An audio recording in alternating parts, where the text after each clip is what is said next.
As you would all know, we have 18 confirmed cases, 9 males and 9 females, and we had mentioned in our last release that we were particularly following two specific clusters, and clusters simply refers to a group around a particular case that we have identified. So for Belize City, it's one that has identified a total of 5 cases, and there's one in San Ignacio that we have managed to link two initial cases that have given us a total of also 5 cases. So that's the two clusters that we are actively following.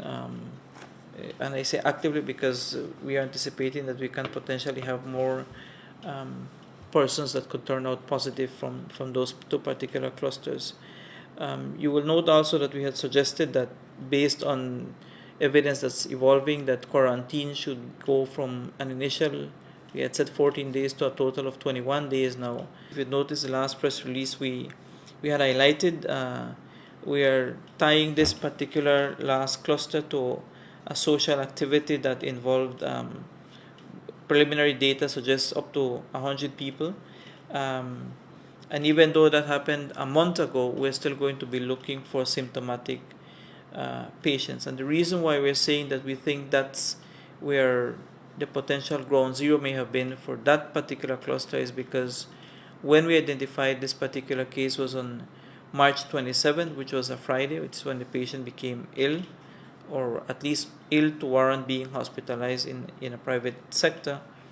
So when you trace back the previous 14 days, then you go to an activity on the 14th of March that had people who had come in from the US, New York, we are now told, and that's where the potential outbreak may have happened. Understand that you're going to have asymptomatic individuals who could have gotten the patient infected, and not everybody progresses in the same way, shape, or form. And the immediate contacts of that particular patient are the ones who have now turned out to be positive, and that gives us a total number of 5 in that particular case. Out of these 18 cases, I can say that 2 are in the hospital. As you know, we have had 2 deaths associated to COVID-19, and 14 are being taken care of at home.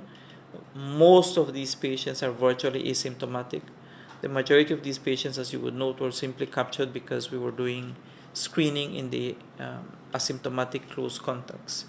The 2 patients that are hospitalized have progressed fairly good, and the one at Carluccio is being considered for moving out of the intensive care unit sometime this week, up to the data that I have this morning.